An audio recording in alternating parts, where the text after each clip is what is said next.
Thank you so much. I am again before you to show you and to explain you the most important and the easiest way to describe and to learn be verbs. Firstly, listen carefully. Firstly, I will show you that be verbs, where be verbs are used. I have already told you that be verbs, I just recap to you for your good information. Be verbs are of three kinds. I have already discussed in my last class. They are present form, past form and future form. And I have already told you that be verbs, the description of be verbs. Be verbs always describes the condition of the subject. Here we see that amateur describes the present condition of the subject.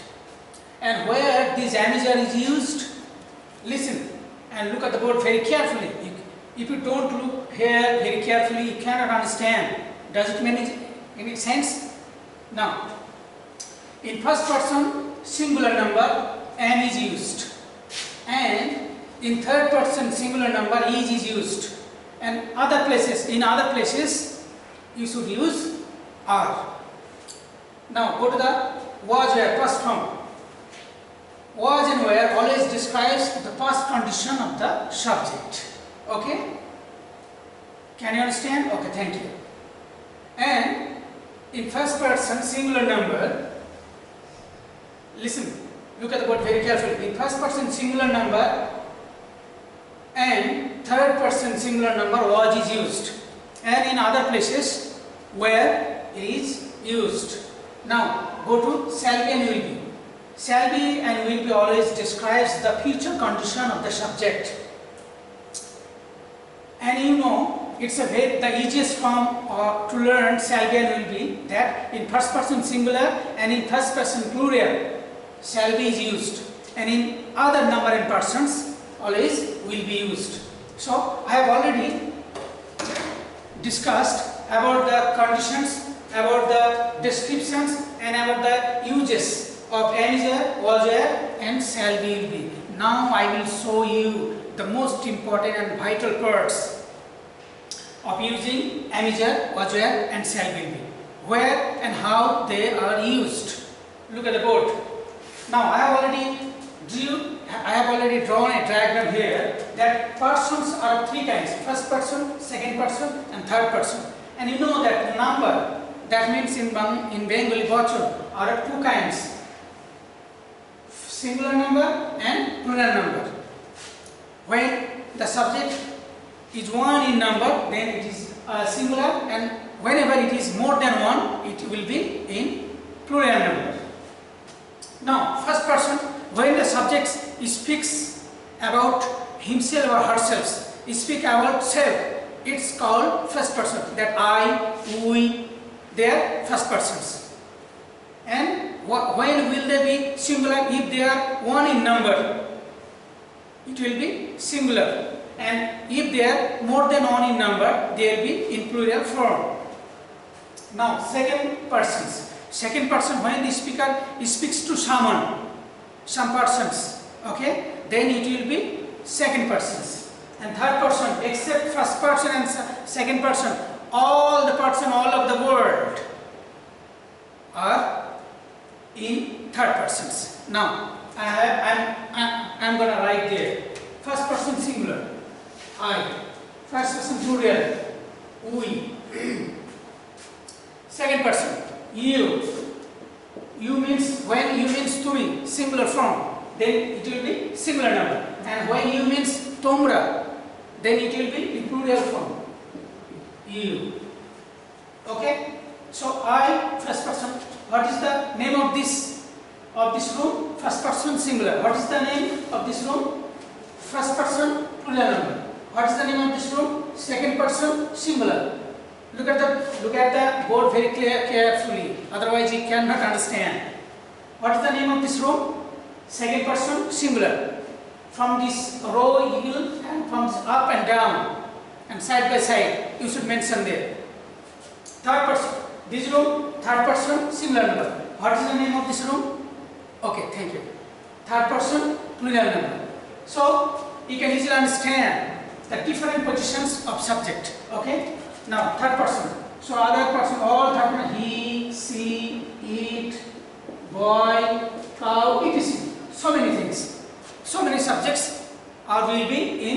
third persons. Now, plural, they, boys, cows, etc. all are third person plural number. Now, I am going to say to you the most important parts. Now, firstly, amateur. Where shall you use am, is and are? I have already written here in first person singular and in third person singular. In first person singular we should use shall, and in third person singular we should use, in first person singular you will use am, and in third person singular you will use is, and in other places you will always use are. Now I am writing I am, okay, and in third person singular he is, she is, it is, the boy is, the cow is. This is first person singular. So I have written here am, because the rules of using am in am, is and are is that in first person singular you should use am, and in third person singular you should use is, and in other places you should use are, and I am maintaining that rules here on the board right now. So in order, we are, you are, they are. Can you understand, my dear viewers, my dear students? Okay, thank you. So these are the places. These are the places where am and is and are have been used. Now go to was and where. Was and where. They are total 2 in number. So where will they use? In first person singular and in third person singular you will use was. Where is person?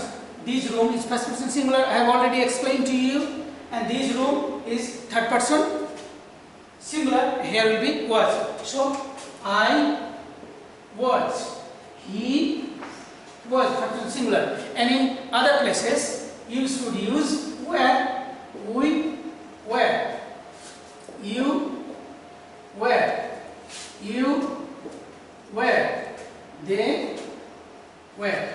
Okay? Do you understand? Thank you.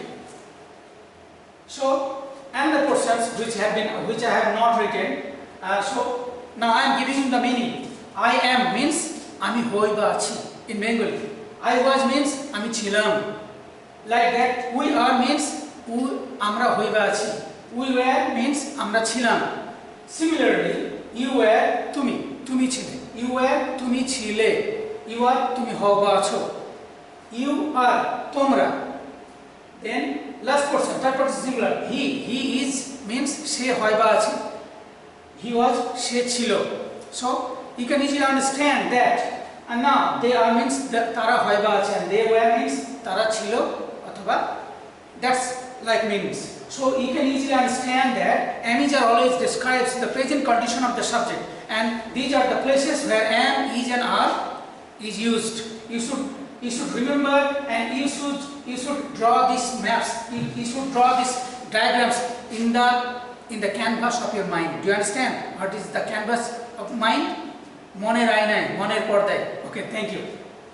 And I think I will discuss this in my next class with Bengali meanings and what is the meaning of these portions with shall be and will be, and it will be very beneficial to you, and you can easily adapt any skill to describe yourselves, to express yourselves to your friends and classmates and family members. And I have already told you that don't be in tension, don't be in hesitations.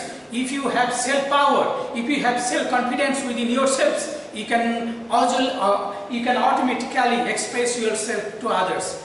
There will be no problems. Till then, goodbye. I will back to you soon, shortly. Thank you, everybody.